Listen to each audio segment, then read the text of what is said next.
55ാമത് കേരള സംസ്ഥാന ചലച്ചിത്ര അവാർഡ് പ്രഖ്യാപിച്ചിരിക്കുകയാണ്. ബ്രഹ്മയുഗത്തിലെ കൊടുമൻ പുറ്റി എന്ന കഥാപാത്രത്തിലൂടെ മമ്മൂട്ടി 2024 മികച്ച നടനായി തിരഞ്ഞെടുക്കപ്പെട്ടു. ഇത് 7ാം തവണയാണ് മമ്മൂട്ടി മികച്ച നടനായി തിരഞ്ഞെടുക്കപ്പെടുന്നത്. ഫെമിനിച്ചി ഫാത്തിമ എന്ന ചിത്രത്തിലൂടെ മികച്ച നടിയായി ഷംല ഹംസ തിരഞ്ഞെടുക്കപ്പെട്ടു. 55ാമത് സംസ്ഥാന ചലച്ചിത്ര അവാർഡിൽ തിളങ്ങിയത് മഞ്ഞുമൽ ബോയ്സ് ആണ്.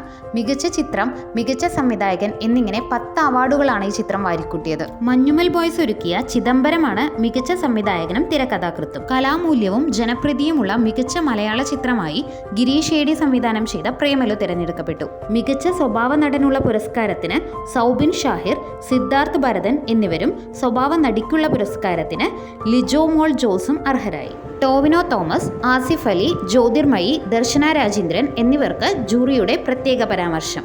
മികച്ച സംഗീത സംവിധായകൻ സുഷിൻ ശ്യാമും മികച്ച ഗാനരചയിതാവ് റാപ്പർ വേടനുമാണ്. വീഡിയോ യൂസ്ഫുൾ ആയെങ്കിൽ ഒന്ന് ലൈക്ക് ചെയ്ത് ചാനൽ ഒന്ന് സബ്സ്ക്രൈബ് ചെയ്ത് പോണേ.